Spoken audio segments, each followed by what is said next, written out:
رب العالمين في المرسلين سيدنا محمد وعلى آله وصحبه أجمعين. اللهم علمنا ما ينفعنا وانفعنا بما علمتنا وزدنا علما. سبحانك لا علم لنا إلا ما علمتنا إنك أنت العليم الحكيم. اللهم أرنا الحق حقا وارزقنا اتباعه وأرنا الباطل باطلا وارزقنا اجتنابه. أما بعد، إخواني أخواتي chers frères et sœurs, assalamu alaikum wa rahmatullahi wa barakatuh. Nous allons Inch'Allah entamer une série de conférences qui concernent les histoires des prophètes. Donc Inch'Allah, on va essayer de faire ça en français, car si on fait en arabe et en français, on ne pourra pas faire grand chose en fait. On va pas très avancer. Bon, ceux qui connaissent très bien l'arabe peuvent retrouver ces récits des prophètes et messagers dans les livres qui traitent de ce sujet. En arabe, ça, il n'y a pas de problème. Donc on va faire Inch'Allah en français. Avant d'entamer la discussion et le discours concernant les prophètes et messagers, nous devons d'abord parler de la création. De la création, c'est-à-dire avant l'existence des êtres humains, avant l'existence des gens, des anges et quoi que ce soit. Allah subhanahu wa ta'ala nous dit dans le Coran: وهو الذي خلق السماوات والأرض في 6 أيام وكان عرشه على الماء. Allah subhanahu wa ta'ala nous dit dans le Coran, dans Surat Hud: et c'est lui qui a créé les cieux et la terre en 6 jours, alors que son trône était sur l'eau. وجاء في حديث النبي صلى الله عليه وسلم في صحيح البخاري. Donc dans Sahih al-Bukhari, le prophète sallallahu alayhi wa sallam nous dit: Allah subhanahu wa ta'ala existait et rien d'autre n'existait avec lui. Et son trône était sur l'eau. Et Allah subhanahu wa ta'ala a écrit toutes choses dans le livre et a créé les cieux et la terre. Voilà un hadith authentique du prophète sallallahu alayhi wa sallam qui nous parle du début de la création. Kan Allah ولم يكن شيء غيره. Allah a donc existé et rien d'autre n'existait avec lui. وكان عرشه على الماء, et son trône était sur l'eau. Donc l'eau existait avant toute chose. وكتب كل شيء في الذكر, كتب في الذكر كل شيء. يعني Allah subhanahu wa ta'ala a créé la plume, il lui a dit écris. La plume a dit qu'est-ce que j'écris. Allah subhanahu wa ta'ala lui dit écris toutes choses jusqu'à la fin des temps. Donc ça, c'est le début de la création. Allah existait et rien d'autre n'existait avec lui. Et son trône était sur lui. Et après, il a créé donc la plume, il lui a dit d'écrire toutes choses dans le livre, la tablette préservée dans le livre, et d'écrire tout ce qui va exister jusqu'à la fin des temps. Absolument tout. Puis Allah subhanahu wa ta'ala a créé les cieux et la terre. Ça, c'est le début de la création. Allah subhanahu wa ta'ala nous dit bien sûr dans le Coran: هو الأول والآخر والظاهر والباطن. Allah subhanahu wa ta'ala est le premier, comme dit le prophète sallallahu alayhi wa sallam. Allah subhanahu wa ta'ala est le premier et rien d'autre avant lui. Allah subhanahu wa ta'ala est le dernier, rien d'autre après lui. Allah subhanahu wa ta'ala est le très haut et rien d'autre est dessus de lui, est au-dessus de lui. Allah subhanahu wa ta'ala est le profond et rien d'autre en deçà de lui. Donc Allah subhanahu wa ta'ala est en dehors du temps et de l'espace. Ça, il faut bien le savoir. Le temps fait partie de l'existence, de la création. Allah subhanahu wa ta'ala a créé le temps après avoir créé les cieux. Allah subhanahu wa ta'ala a créé le temps. Allah subhanahu wa ta'ala est en dehors du temps. Rien à voir. Il ne subit pas le temps. C'est la création qui subit le temps, pas Allah subhanahu wa ta'ala. Et le verset, هو الأول والآخر والظاهر والباطن. Le prophète sallam aussi a dit, c'est lui le premier, rien avant lui, et lui le dernier, rien après lui. Donc, en dehors du temps. Et le temps fait partie de la création d'Allah subhanahu wa ta'ala. Après, Allah subhanahu wa ta'ala a créé les cieux et la terre. Allah subhanahu wa ta'ala a créé les cieux et la terre 50 000 ans après avoir ordonné à la plume d'écrire ce qui va exister. Donc 50 000 ans avant la création des cieux et de la terre, Allah subhanahu wa ta'ala a ordonné à la plume d'écrire tout ce qui va exister. Et puis Allah subhanahu wa ta'ala va créer les cieux et la terre. Dans le Coran, Allah nous explique dans plusieurs versets comment les cieux et la terre ont été créés. D'abord, Allah subhanahu wa ta'ala nous dit السماوات والأرض كانتا رتقا ففتقناهما. Les cieux et la terre étaient quelque chose de compact. Bien sûr, tout l'univers était quelque chose de compact. Donc, ça ressemble à ce que disent les scientifiques qu'on appelle le Big Bang. Hein. Donc, c'était quelque chose de compact. Tout l'univers était quelque chose de compact. Et la terre parmi l'univers. Hein. Donc, les cieux et la terre étaient quelque chose de compact. Et puis, on les a séparés. Et puis, il a séparé les cieux en 7 cieux. Le ciel en 7 cieux. Et la terre en 7 couches. Hein, il y a 7 couches. La terre, elle est constituée de 7 couches. Voilà, c'est ça ce que veut dire les 7 terres, 7 couches. Allah subhanahu wa ta'ala nous dit dans Surat Fussilat, c'est lui qui a fermement fixé, Allah subhanahu wa ta'ala dit, reniez-vous l'existence de celui qui a créé la terre en 2 jours, et lui donnerez-vous des égaux, tel est le Seigneur de l'univers. قل أئنكم لتكفرون بالذي خلق الأرض في يومين وتجعلون له أندادا ذلك رب العالمين وجعل فيها رواسي من فوقها وبارك فيها وقدر فيها أقواتها في 4 أيام سواء للسائلين. C'est lui qui a fermement fixé des montagnes au-dessus d'elle, au-dessus de la terre. Lorsqu'il a créé la terre, il a donc créé les montagnes, fixé les montagnes au-dessus d'elle. Il a béni la terre et lui assigna ses ressources alimentaires en 4 jours d'égale durée. Telle est la réponse à ceux qui t'interrogent. ثم استوى إلى السماء وهي دخان فقال لها وللأرض ائتيا طوعا أو كرها قالتا أتينا طائعين. Il s'est ensuite adressé au ciel qui était alors fumé et lui dit ainsi qu'à la terre, venez tous deux, bon gré, mal gré. Tous deux dirent, nous venons obéissantes. Ou obéissants, pardon. Nous venons obéissants, les cieux et la terre. Donc ici, il n'y a pas de contradiction quand on voit d'autres versets où il dit, Allah subhanahu wa ta'ala, nous avons créé les cieux et la terre en 6 jours. Ça, c'est les 6 jours de manière globale. Maintenant, ces jours, est-ce qu'il s'agit des jours qu'on connaît, les 24 heures? Allahu a'lam. Allah est capable de tout. Allah, subhanahu wa ta'ala, s'il veut créer quelque chose, il dit soit elle soit cette chose. Kun fayakun. Allah subhanahu wa ta'ala dit kun fayakun. Allah peut créer une chose juste par une parole. Il dit soit à la chose, elle soit. Elle est, pardon. Donc dès qu'il dit kun, la chose, elle va être.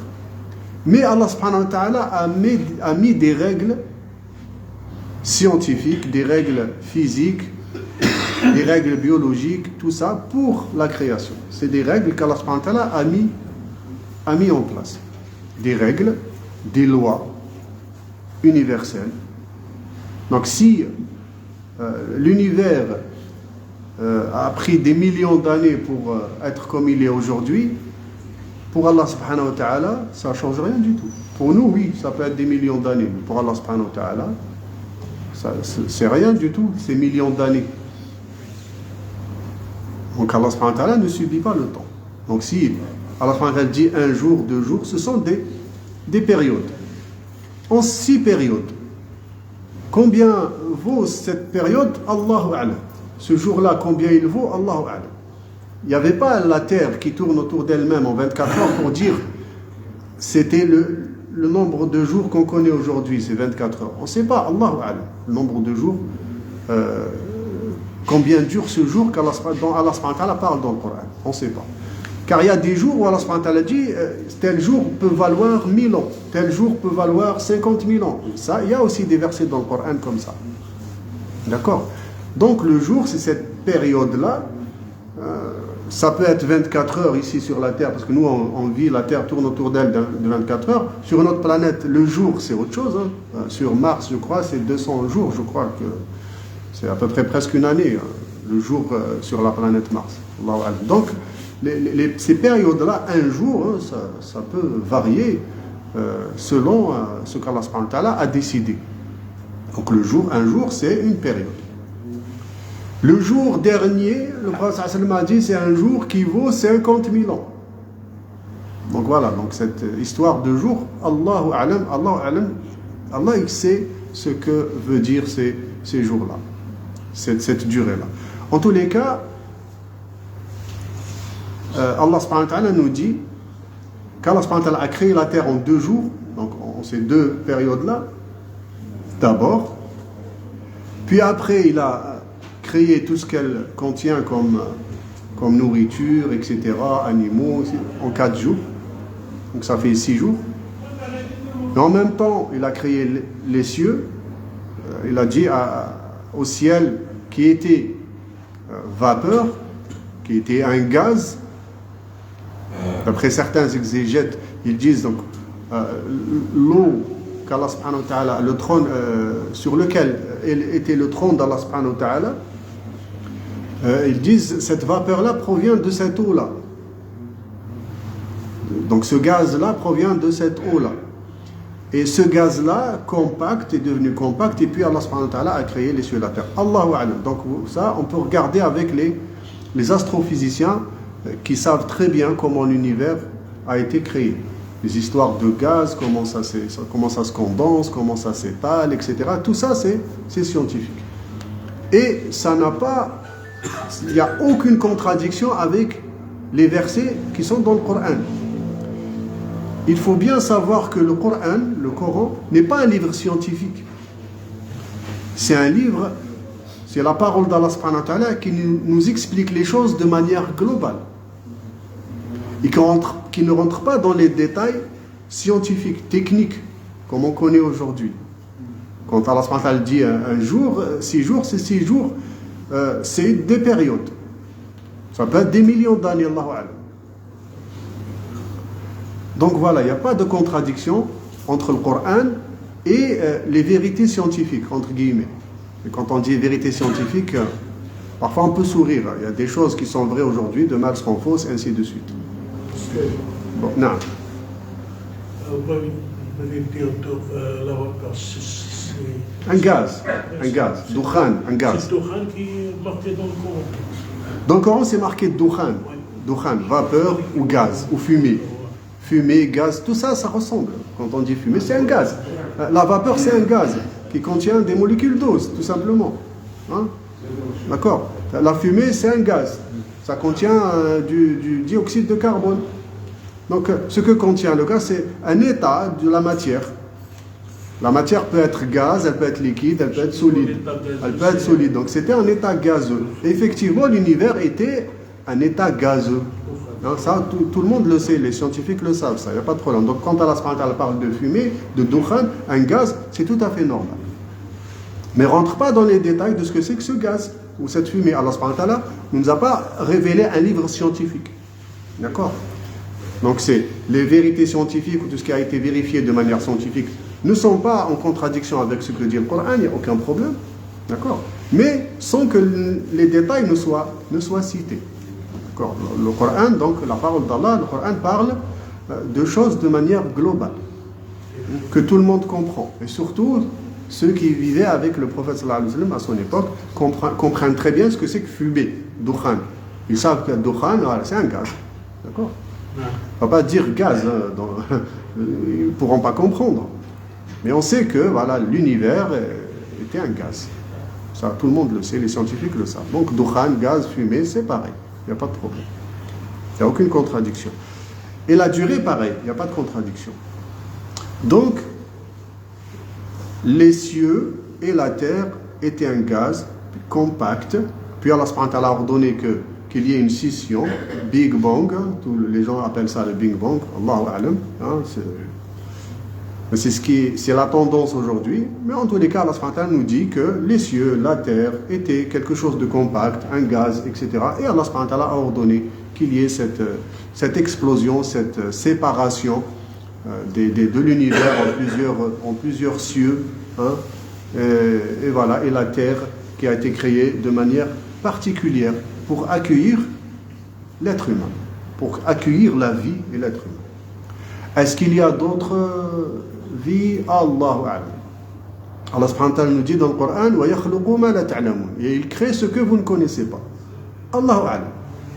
S'il y a des choses qu'Allah subhanahu wa ta'ala a créées et ne nous a pas révélées, Allah subhanahu wa ta'ala est majestueux. Tout ce qui est alimentaire, les animaux, la vie, les plantes, les fruits, etc. sur la terre. Après ça, on passe à la création de l'être humain. Allah subhanahu wa ta'ala a créé l'être humain. Allah subhanahu wa ta'ala a dit aux anges qu'il allait créer un vicaire, mettre un vicaire sur terre. Un vicaire, khalifa, c'est-à-dire un être qui va qui va procréer, qui va se succéder génération après génération. Mais avant l'être humain, existait-il des êtres vivants sur terre? Oui, parce que déjà les djinns, les esprits, sont créés avant l'être humain, ont été créés avant l'être humain. Et parmi les djinns, il y avait quelqu'un qui s'appelle Iblis, Satan. Donc les djinns, ces esprits-là, les djinns, peupler la terre, avant l'être humain. Ces djinns-là, est-ce qu'il y avait avec les djinns, avec d'autres êtres vivants sur terre? Allahu a'lam. Sûrement, peut-être d'autres êtres vivants, Allahu a'lam, des animaux, des semblants d'animaux, des lézards, je ne sais pas, des dinosaures, etc. C'est ce que disent les scientifiques. D'accord? Mais ça, c'est avant l'être humain. En tous les cas, les djinns existaient, Allah subhanahu wa ta'ala les a créés, ils ont peuplé la terre. Et Allah subhanahu wa ta'ala nous dit donc dans Sourate al-Baqarah, il annonce aux anges qu'il va mettre un vicaire sur terre. Ce vicaire qui s'appelle l'insan, l'être humain, le khalifa, qui s'appelle l'être humain.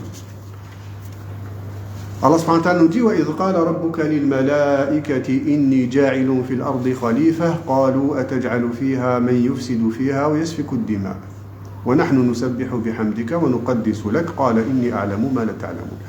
Lorsque ton Seigneur confia aux anges, les anges, il y a des anges qui sont dans le Mala al-A'la, qui sont dans le haut du ciel, des 7 cieux, qui sont proches du trône d'Allah subhanahu wa ta'ala.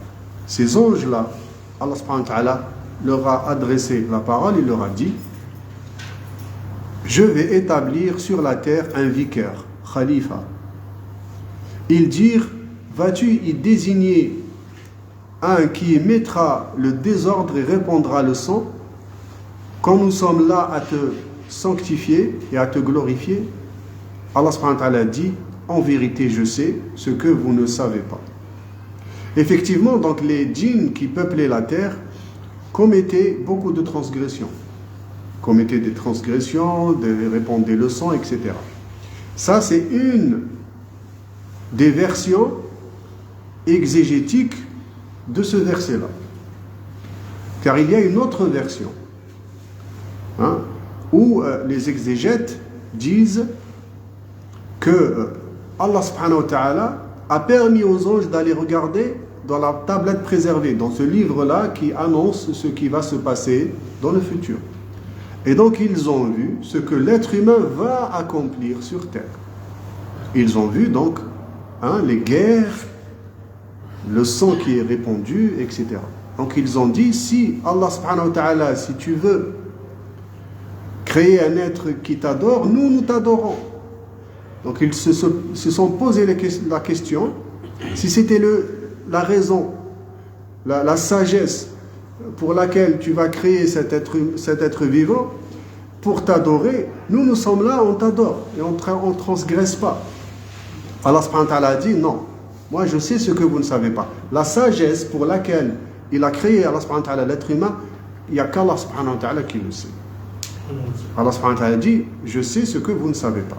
Et effectivement, parmi ces êtres humains qu'Allah subhanahu wa ta'ala va créer, il va y avoir des vertueux, il va y avoir des prophètes, des messagers, des gens bons, des gens bien, des gens qui ont de l'humanité dans le cœur, etc. Il n'y aura pas que des criminels. Il va y avoir le prophète sallallahu alayhi wa sallam. Il va y avoir des gens comme Omar ibn Khattab, comme Abu Bakr as-Siddiq. D'accord? Des gens comme les gens de Gaza aujourd'hui. Il va y avoir des gens comme ça. Il n'y aura pas que des criminels. Donc, Allah subhanahu wa ta'ala leur a révélé ça. Les djinns qui peuplaient la terre commettaient des transgressions. Et Allah subhanahu wa ta'ala a envoyé les anges pour les punir, les châtier, les mettre dans des îles, les mettre en prison, etc. etc. Donc ils subissaient des châtiments. Et parmi les anges, il y avait un djinn qui s'appelle Iblis, Satan, qui était parmi les djinns, mais c'était quelqu'un de pieux. En apparence, Satan, Iblis, c'était quelqu'un de pieux. Devant les anges, devant les djinns, comme lui, il paraissait être quelqu'un de pieux, quelqu'un de bien, quelqu'un qui a adoré Allah subhanahu wa ta'ala, qui se prosternait pour lui, qui a invoqué Allah subhanahu wa ta'ala, qui glorifiait Allah subhanahu wa ta'ala. C'était ça Iblis, c'était ça Satan.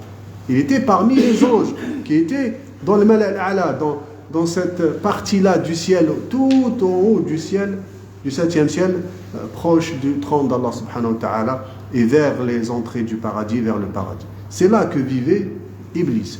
Et il descendait avec les anges punir les djinns qui commettaient des transgressions et commettaient des crimes. C'était ça Iblis. C'était quelqu'un de pieux en apparence. Et justement dans ce verset-là, Allah subhanahu wa ta'ala dit je sais ce que vous ne savez pas. Ce qu'il y a à l'intérieur des cœurs des gens, il n'y a qu'Allah subhanahu wa ta'ala qui le sait. Il peut y avoir parmi les gens quelqu'un qui paraît pieux, qui paraît savant, qui paraît adorateur, etc. Et au fond de lui, c'est quelqu'un de très mauvais. C'était le cas d'Iblis. C'était le cas de Satan. Et donc, Allah subhanahu wa ta'ala voulait montrer aux anges ce que c'était vraiment Satan. Car Allah subhanahu wa ta'ala savait ce que c'était Satan. Les anges ne savaient pas. Et donc, il a créé l'être humain, il a créé Adam, il a créé le premier être humain. Et puis, il y a une grande histoire qui s'est passée avec ce premier être humain, qui est Adam. J'aimerais mettre une parenthèse sur ce mot Adam. Adam, c'est le premier être humain qu'Allah subhanahu wa ta'ala a créé de ses mains. Être humain, et pas autre chose.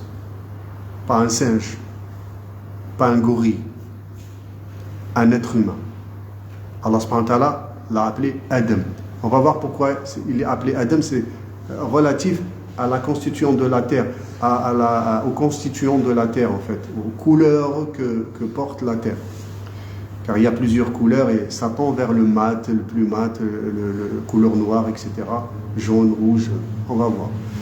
Mais Adam est réellement une personne. Car vous allez trouver des gens illuminés aujourd'hui, qui vont vous dire Adam, c'est un concept. C'est pas un être humain qu'Allah subhanahu wa ta'ala a créé en premier et puis il y a eu des descendances. Donc ça, c'est les adeptes de l'évolution. Voilà, c'est les adeptes de l'évolution, Darwin et compagnie. Sachant que Darwin est une théorie. Il y a vraiment deux grandes oppositions chez les scientifiques par rapport à cette théorie-là. D'accord ? Il y a vraiment une opposition et vraiment les deux ont des arguments très forts. Mais nous, on est en train d'étudier ce que Allah subhanahu wa ta'ala nous a dit. Et ce que les prophètes et messagers ont dit, ce que le prophète sallallahu alayhi wa sallam nous a dit, nous a transmis. Et Allah subhanahu wa ta'ala nous parle de Adam. Il parle aux anges. Il parle à Adam. Regardez ce que dit Allah subhanahu wa ta'ala. وعلم آدم الأسماء كلها ثم عرضهم على الملائكة فقال أنبئوني بأسماء هؤلاء إن كنتم صادقين. Et il a appris à Adam, pas un concept, il a appris à Adam un être humain, pas un concept. Il a pris à Adam tous les noms de toutes les choses, de toutes choses. Puis, il présenta aux anges ces choses-là, et il dit aux anges, dites-moi, informez-moi des noms de ceux-là. Les anges ne savent pas. Ils savent que ce qu'Allah subhanahu wa ta'ala leur a appris. Si Allah subhanahu wa ta'ala a appris à Adam le nom de l'avion, les anges ne savent pas ce que c'est qu'un avion. Il n'existe pas encore. Entre guillemets. Si Adam leur parle d'une vache, les anges ne savent pas ce que c'est qu'une vache.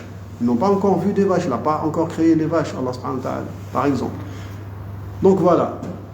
Il y a une discussion entre Allah subhanahu wa ta'ala, les anges, Allah subhanahu wa ta'ala et Adam, et ça ne peut pas être un concept.